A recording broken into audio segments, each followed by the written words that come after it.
विश्वर तापमान बढ़िबा सहित अनेक देश में वर्तमान देखा मिलूँ प्रबल गरम गुळुगुळी।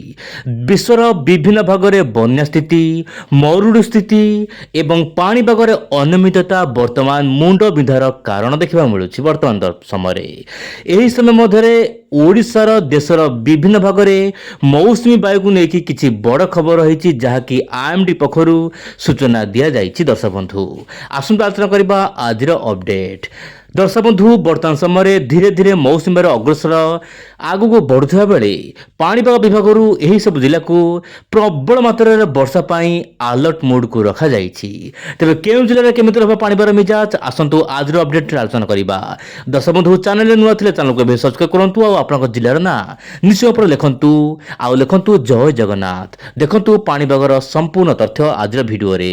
दर्शक बंधु जून नै कि सेप्टेम्बर मध्य पाणीपागर पूर्वानुमान मौसुमी पूर्वानुमान जारी करिछि आईएमडी। आपण देखि पारथिबे डेफिसिएंट, बिलो नॉर्मल, नॉर्मल, एवं नॉर्मल ता सहित एक्सेस माने हेवी रेन कोठी हबो ना देशर जो रहउछि उत्तर भाग जेमिति कि जम्मू काश्मीर हे गला, लद्दाख हे गला, श्रीनगर हे गला, एही सब स्थान मान करे प्रबल वर्षा रहिबो। मौसुमी ऋतु रे जून सेप्टेम्बर मध्य भल वर्षा हेबो, किंतु जो रहउछि आपनकर बिलो नॉर्मल वर्षा ओडिसा सहित केंद्र भारत रे हबार आशंका रहिछि। आपण देखि पारथिबे केंद्र ओडिसा अंचल दर्शक बंधु खास करके केंद्रीय ओडिशार अंचल रे चलित वर्ष मौसुमी रे स्वाभाविक वर्षा हेबो, किंतु उत्तर एवं दक्षिण ओडिशार स्वाभाविक ठारू कम वर्षा नहीं आकलन वर्तमान समय करा जायछि। आपण मु बहुत शॉर्ट माध्यम रे कहउ चाहिबी, वीडियो बहुत लंबा हे जिवो जदि मु अधिक गपिबी बहुत कम समय कहउ चाहिबी। दर्शक बंधु ओडिसा रे वर्तमान समय कम वर्षा हेबो, केवल दक्षिण उत्तर ओडिसा को छाडी देले बाकी समस्त अंचल रे हल्का वर्षा रहिबो अधिका मात्रा रे।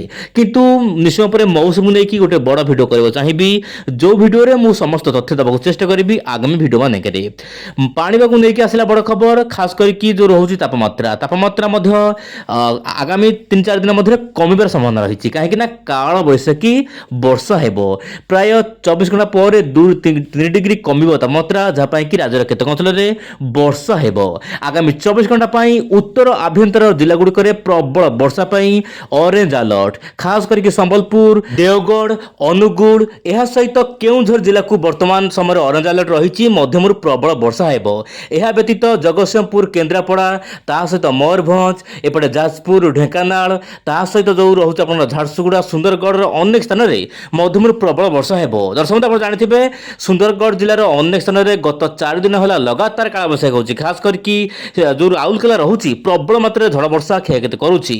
वर्तमान समय जहाँ जनापड़ी आप देखु वायुर पैटर्न बर्तमान जनापड़ी गोटे पश्चिम झड़ आसूची एवं ट्रफ रेखा ओडिशा आड़क रहिबो, जहाँ कि राज्यर विभिन्न अंचल में आगामी 2-3 दिन काल बैशाखी रहिबो एवं काल बैशाखी पवन दर्शक बंधु प्राय 90 किलोमीटर प्रति घंटा जाइपारे। से सतर्क रुहंतु एवं आपण जितेबाला काल बैशाखी रहुची आपण निश्चय बाहर को जातु ना, सुरक्षित स्थान को जातु, कहीं काल बैशाखी समय पवन हम जो समय इलेक्ट्रिक खुंट गछ चाल छपर उड़ार संभावना रही। आपण सचेतन रुहंतु एवं समस्त को सचेतन करांतु काल बैशाखी समय बा झड़ वर्षा समय पदा को बाहर एवं देखा कि वायु चलन माध्यम कौन रही पाणीपागर अपडेट। दर्शक बंधु आप देखिए आरब सागर गोटे सर्कुलेशन बा घूर्णिबल सृष्टि होती, यह केवल पार्ट टाइम जमी पार्ट टाइम जब सेमती घूर्णिबल रही किंतु दुर्बल हो पारे, कारण सामुद्रिक वायुर मध्य बेले बेले घूर्णिबल सृष्टि होता है, दुर्बल होता है सामुद्रिक वायु मध्य। किंतु वर्तमान समय जहाँ जनापड़ी पूर्वाणु वायु बहुत मात्रा सक्रिय है, जहाँ कि उत्तर आभ्यंतरीण दक्षिण ओडिशार अनेक स्थान में काल बैशाखी हो पारे, एमती कि तुहा को तुहा काल बैशाखी देखा मिल पारे। पवन बेग अधिक रही कहली जहाँ वायु चलन जनापड़ी उत्तर भाग में प्रबल झड़ वर्षा हेबो। दर्शक बंधु आपन जिले केमिति रहउछि झड़ वर्षार स्थिति, गरमर स्थिति आप निश्चय कमेंट करंतु। जहाँ जनापड़ी 5 तारिख पर्यंत तापमात्रा मुक्ति मिलिबो, अधिक गरम बा गुळुगुळी हेबो नाही। जदि बा अधिक काल बैशाखी रहउछि गुळुगुळी मुक्ति मिलिबो, जदि काल बैशाखी जो स्थान रहू नाही सामान्य गुळुगुळी अनुभूत हबो, कारण मौसुमी आसा पूर्व गुळुगुळी साधारणतः नॉर्मल कथा। एबे देखिबा 1 मिनिट रे सारा देशर पाणीपागर मिजाज आपण देखंतु मोबाइल स्क्रीन रे। दर्शक बंधु देशर विभिन्न भाग को रेड अलर्ट, ऑरेंज अलर्ट झड़ वर्षा पाई ओडिशा को ऑरेंज अलर्ट आपण देखि पारथिबे। ओडिशार विभिन्न जिला को वर्तमान ऑरेंज अलर्ट रही प्रबल काल बैशाखी पाई। ता सहित जदि हम देखिबा पड़ोसी राज्य जो रहउछि वेस्ट बेंगल बा पश्चिम बंग को प्रबल वर्षा पाई पवन पाई ଅରେଞ୍ଜ ଆଲର୍ଟ ରହିଛି। ଏହା ସହିତ ଝାଡ଼ଖଣ୍ଡକୁ ମଧ୍ୟ ପ୍ରବଳ ବର୍ଷା କୁଆପଥର ବୃଷ୍ଟିପାତ ପାଇଁ ଅରେଞ୍ଜ ଆଲର୍ଟ ରହିଛି। ଏହା ସହିତ ବିହାରକୁ ମଧ୍ୟ ଦର୍ଶକ ବନ୍ଧୁ ସାମାନ୍ୟ ସତର୍କ ରହିବାକୁ ପଡ଼ିବ, କାରଣ ବର୍ଷା ପବନ ହୋଇପାରେ।